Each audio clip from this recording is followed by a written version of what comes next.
Diriwayatkan oleh Imam Ahmad bin Hanbal dalam musnadnya bahwa ada seorang laki-laki yang bernama Nuaiman. Ini Nuaiman di kehidupan Rasulullah SAW ada orang yang seperti itu gitu. Orang yang sering minum minuman keras. Rasulullah SAW marah, murka. Rasulullah kalau yang berhubungan dengan Rasulullah tidak marah. Tapi kalau sudah berhubungan dengan agama, Rasulullah SAW adalah orang yang paling marah, orang yang paling istiqomah dalam kebenaran. Maka Rasulullah panggil Nuaiman, apa yang kau lakukan? Dia katakan, aku minum minuman keras ya Rasulullah. Rasulullah cambuk dia.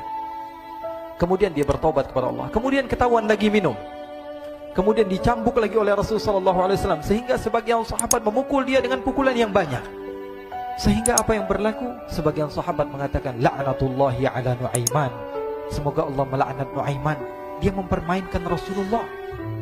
Dia bilang sudah mau taubat tapi minum lagi. Dia bilang sudah mau taubat tapi minum lagi. Maka Rasulullah SAW mengatakan, la tal'anuh fa innahu yuhibbullaha wa rasulah. Kata Rasulullah, jangan kamu laknat Nuaiman, karena dia itu cinta sama Allah, cinta sama Rasulnya. Dalam riwayat dia dicintai Allah dan dicintai oleh Rasulnya Muhammad sallallahu alaihi wasallam. Ibn Majah menceritakan bahwa Nuaiman ini pernah suatu waktu diajak oleh Sayyidina Abu Bakar pergi ke negeri Syam. Negeri Syam itu di mana? Seperti yang diceritakan tadi, antara daerah Suria, Lebanon, Yordania, kemudian Palestina. Daerah seperti itu. Umumnya orang Quraisy pada masa itu mereka memiliki rihlah berdagang, membeli dagangan ke Syam, kemudian dijual lagi di kota Makkah. Ketika itu Rasulullah SAW didatangi Abu Bakar. Sayyidina Abu Bakar mengatakan kepada Rasulullah, ya Rasulullah, saya mau izin ya Rasulullah. Mau apa?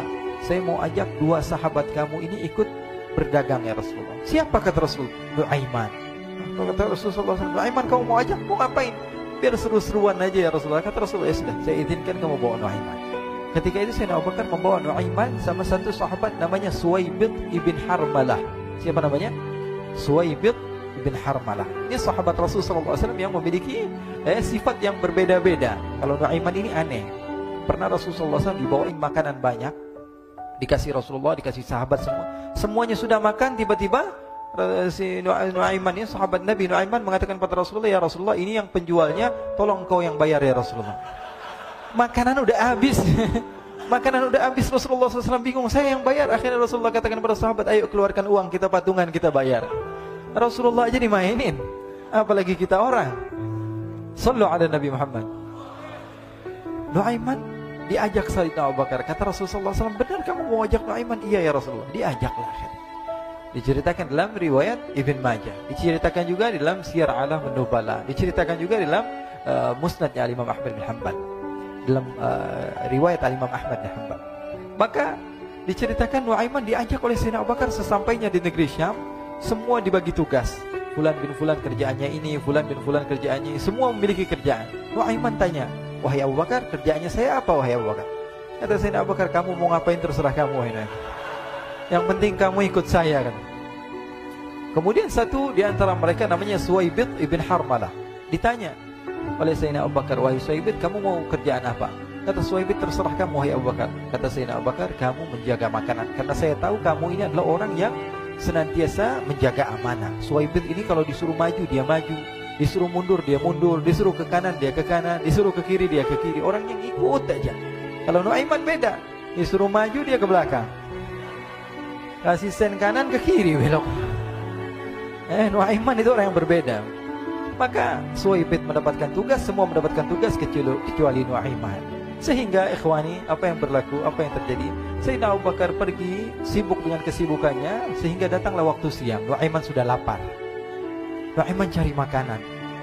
Dia nggak punya uang, diajak Sayyidina Abu Bakar tapi tidak diberikan uang. Sehingga dia cari-cari makanan. Dia tahu Suwaibid yang jaga makanan. Dikatakan, wahai Suwaibid, saya mau makan, berikan kepada saya satu roti saja. Yang terpenting apa? Saya makan sekarang, saya sudah lapar. Kata Suwaibid, ya Allah Nuaiman, kita tunggu Abu Bakar saja sehingga dia datang, karena ini amanat. Amanat dari Abu Bakar, saya tidak boleh berikan kepada siapapun kecuali atas izin Abu Bakar. Kata Nuaiman, kasih saya makanan, kalau tidak saya bikin masalah sama kamu. Merah wajahnya Suwaibid, karena dia tahu, jangankan saya, Rasulullah aja dimainin. Bingung, apa yang harus saya lakukan? Akhirnya Nuaiman bilang, gampangannya aja, kata Nuaiman, kamu kasih saya makanan, atau kalau tidak saya bikin masalah sama kamu. Bingung Suhaib pikir panjang. Setelah itu dia katakan, ya sudah Nuaiman, saya tetap mau jaga amanah Abu Bakar, karena saya takut ini adalah perintahnya Allah, perintahnya Rasulullah SAW, dan perintah daripada Abu Bakar, sahabatnya Nabi. Kata Nuaiman, kalau memang begitu kamu maunya, ya sudah, berarti kamu ngajakin berantem sama saya. Nuaiman pergi ke pasar. Dia cari-cari tempat penjualan hamba sahaya. Dia lihat-lihat beberapa hamba saya. Ini berapa harganya? Ini katanya 10 qalanis. Ini berapa? Ini harganya, hitungan orang zaman dahulu. Kita sih hitung seperti dirham, berapa ratus dirham gitu. 200 dirham. Yang ini berapa? 300 dirham. Yang ini berapa harga hamba saya? 300 dirham. Harganya antara 300, 200 sampai 100. Kemudian Nuaiman mengatakan kepada penjual hamba sahaya tersebut, saya punya juga hamba sahaya, tapi saya jual cuma 20 dirham saja, murah. Apa benar ada hamba saya harganya segitu? Iya, karena dia punya aib, ada kekurangan. Apa? Nanti kalau kalian tangkap, dia bakalan teriak, saya ini bukan hamba sahaya, tapi orang merdeka. Akhirnya semua orang berkumpul mau beli. Ini Nuaiman sama Nuaiman diajak ke Suhaib bin Harmalah tadi. Kata Nuaiman, itu ada orang yang berdiri sedang menjaga makanan, itu hamba sahaya saya, tangkap saja. Oh, baik. Diberikan uang 20 dirham, dimasukkan oleh Nuaiman ke kantongnya, kemudian Suhaib ditangkap. Ketika ditangkap, Suhaib teriak, saya bukan hamba saya orang merdeka. Maka orang-orang tersebut mengatakan, saya sudah tahu kekurangan kamu.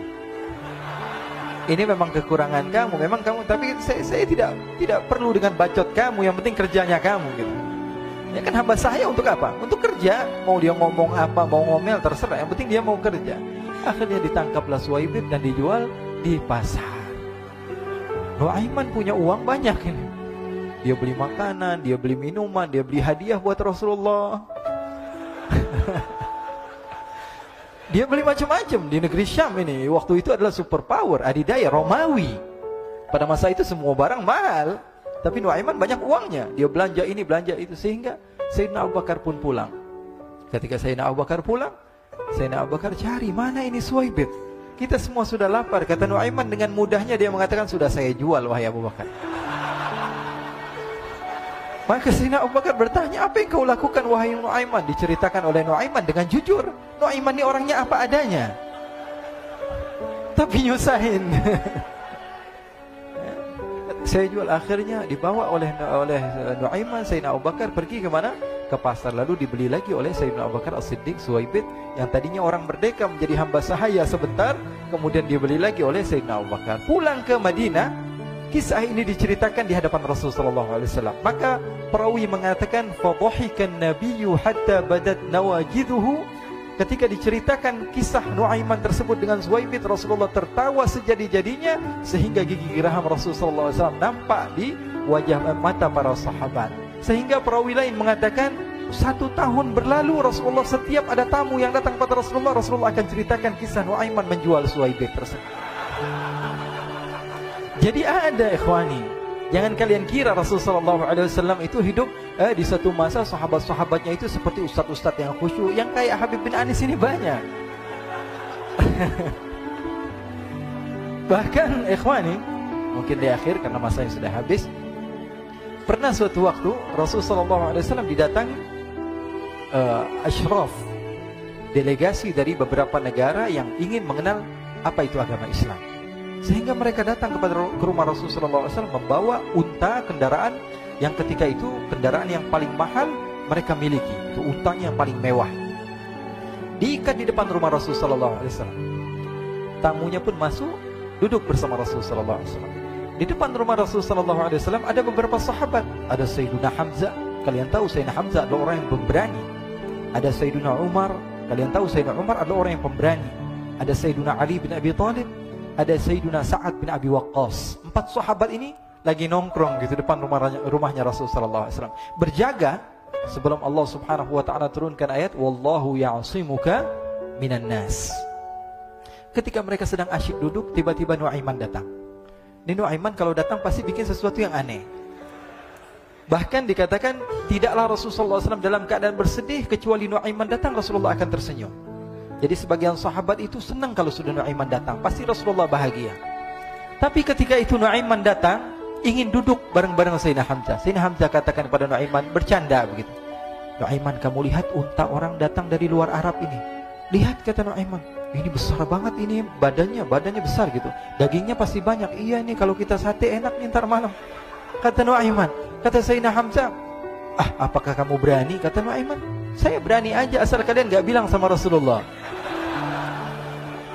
Kata Sayyidina Hamzah, benar wahai Nuaiman, benar kan? Akhirnya Sayyidina Hamzah lupa masalah itu, cuma bercanda-bercanda saja. Sayyidina Hamzah lagi asik sama Sayyidina Umar, Sayyidina Ali. Tiba-tiba apa? Ternyata ketika dia melihat unta tersebut sudah pisah antara kepala sama badannya.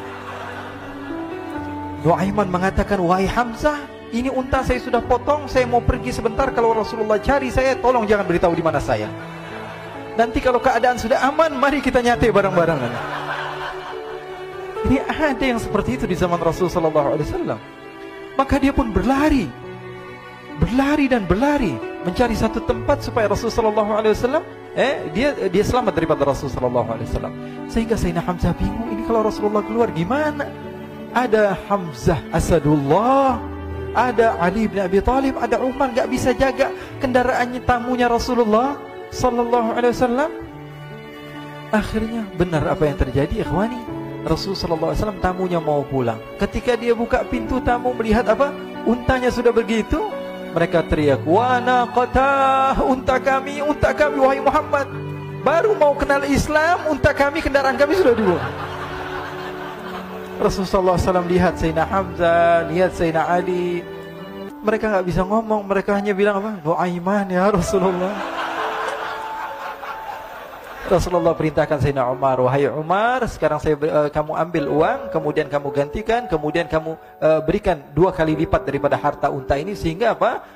Agama Islam tidak didengar dengan sesuatu yang tidak baik di luar sana. Akhirnya diberikan harta, diberikan unta yang baru dan diberikan harta yang lebih untuk orang tersebut, sehingga orang tersebut tidak menjelek-jelekan agama Islam. Kata Rasulullah SAW, dan sekarang waktunya kita balas dendam sama Nuaiman.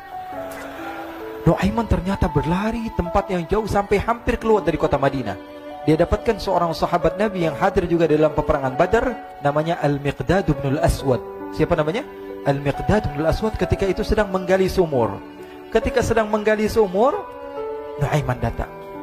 Nuaiman katakan kepada Miqdad, wahai Miqdad, wahai sahabat Rasul, kamu orang yang hadir dalam peperangan Badar, kamu adalah orang yang hebat. Dipuji-puji sama Nuaiman. Ada maunya ini. Akhirnya dia bilang, wahai Miqdad, tolong saya. Kenapa wahai Nuaiman, kamu ini kekasihnya Rasulullah, orang yang disayang sama Rasulullah. Kenapa? Saya ini sedang dikejar-kejar orang jahat. Tolong selamatkan saya. Saya pengen masuk ke dalam sumur, boleh atau tidak? Kata Miqdad, siapa yang mengejar kamu? Pokoknya saya dikejar sama orang-orang. Kamu mau atau tidak selamatkan saya? Ya sudah, selagi kamu itu adalah sahabat Nabi, silahkan kamu masuk. Masuk akhirnya Nuaiman ke dalam sumur tersebut. Lalu Nuaiman mengatakan, wahai Miqdad, dia keluar lagi. Nanti kalau ada yang cari saya, tolong jangan beritahu saya di dalam sumur ya. Kata Miqdad, baiklah. Kata Nuaiman, siapapun yang bertanya tentang saya, kamu tidak akan kasih tahu. Iya, kata. Walaupun Rasulullah yang tanya saya. Katanya, enggak mungkin Rasulullah datang ke tempat sejauh ini. Iya, walaupun Rasulullah. Akhirnya masuk Nuaiman. Setelah beberapa menit, Rasulullah dan rombongan benar datang. Miqdad bingung ini. Ini kenapa Rasulullah datang ke RW kami ini? Ada apa ini Rasulullah sampai sejauh ini? Ditanya, ya Rasulullah, ada apa ya Rasulullah? Kata Rasulullah, saya cari Nuaiman. Di mana Nuaiman? Innalillah, kata Miqdad. Nggak dijawab ini Rasulullah. Kalau dijawab saya ingkar janji. Akhirnya apa dia katakan? Wahai Rasulullah, mata saya tidak memandang kepada Nuaiman, tapi tangannya nunjuk ke dalam sumur. Sahabat. Apa dia bilang? Mata saya tidak melihat kepada Nuaiman, tapi tangannya nunjuk ke sumur. Akhirnya dibuka sama Rasulullah, Nuaiman muncul. Kata Rasulullah, Nuaiman, kamu bikin malu saya, wahai Nuaiman. Ya Rasulullah, yang bersalah bukan saya, tapi orang yang mencari saya bersama kamu ya Rasulullah. Akhirnya Rasulullah nengok siapa, ternyata Nuaiman sudah lari kabur. Sallu ala Nabi Muhammad. Kisah-kisah seperti ini sebenarnya banyak sekali ya. Ini menunjukkan kepada kita bahwa kehidupan Rasulullah itu begitu indah. Rasulullah SAW, kalau kamu mau menjadi orang yang baik, contoh Rasulullah. Mau menjadi bapak yang baik, contoh Rasulullah. Mau menjadi pemimpin peperangan yang baik, Rasulullah. Mau menjadi murid yang terbaik, contoh Rasulullah. Bagaimana akhlak Rasulullah. Mau menjadi suami yang baik, contoh Rasulullah. Dalam segala hal, apapun itu Rasulullah SAW adalah makhluk yang paling terbaik.